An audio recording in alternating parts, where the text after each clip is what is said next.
When you think of the Greek gods, who comes to mind? Zeus with his thunderbolts? Poseidon ruling the seas? Or maybe Ares, the god of bloody, chaotic war? But what about the goddess who represents the other side of conflict? The one who embodies strategy, wisdom, and the power of a clear mind. I'm talking about Athena. She's more than just an ancient myth. She's a powerful symbol for how we navigate our own lives today.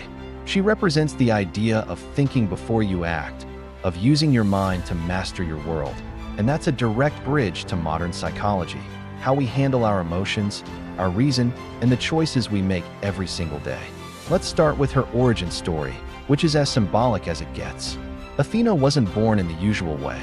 She sprang fully formed, in full armor, from the head of Zeus, the king of the gods. Psychologically, this is huge. Her birth from the mind of the ultimate authority figure signifies the birth of pure thought, rationality, and mental clarity. She completely bypasses the messy, emotional, and chaotic process of a normal birth. From the very beginning, she is a being of the mind, untouched by the turmoil of raw feeling. This sets her up as the ultimate archetype of strategy. Think about her contrast with her half-brother, Ares. Ares is all about rage, impulse, and the brutal frenzy of battle. He rushes in, sword swinging, driven by pure aggression. Athena is the complete opposite. She observes, she calculates, she anticipates. She embodies the kind of mind that acts only after it has achieved complete understanding of the situation. She doesn't just fight, she wins through superior intellect. This isn't just about war, it's about life. It's the difference between reacting impulsively to a problem and stepping back to strategize the best possible solution. This brings us to a fascinating question.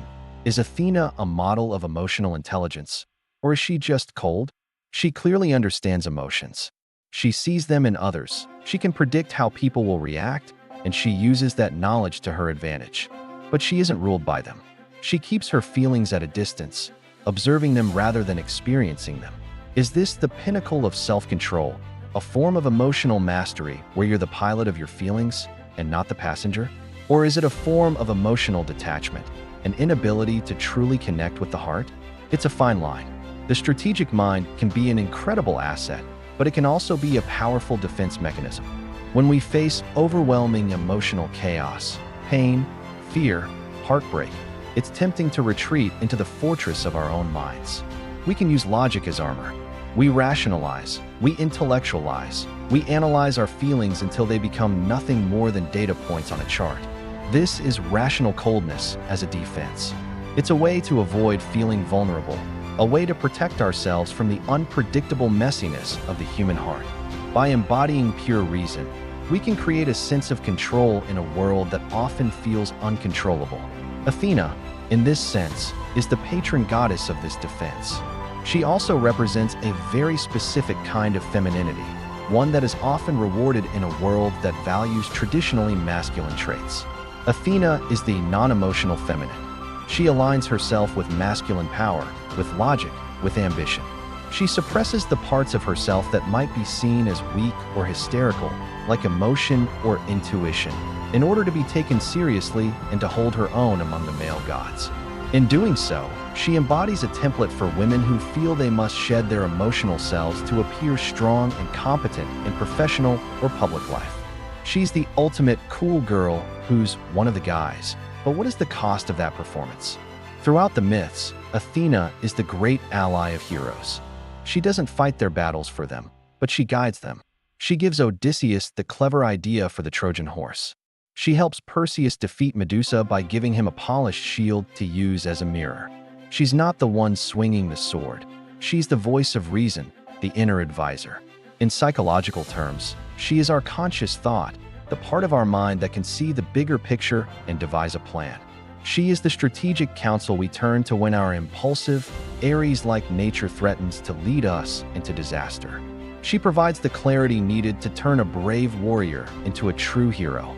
But there is a danger to living entirely under Athena's influence.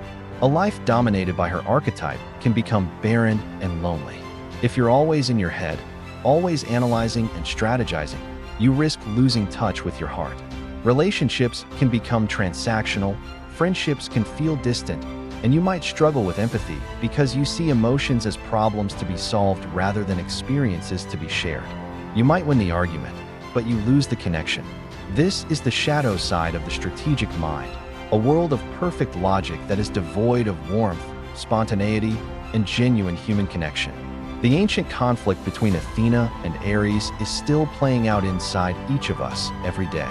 It's the eternal tension between reason and impulse, between clarity and anger.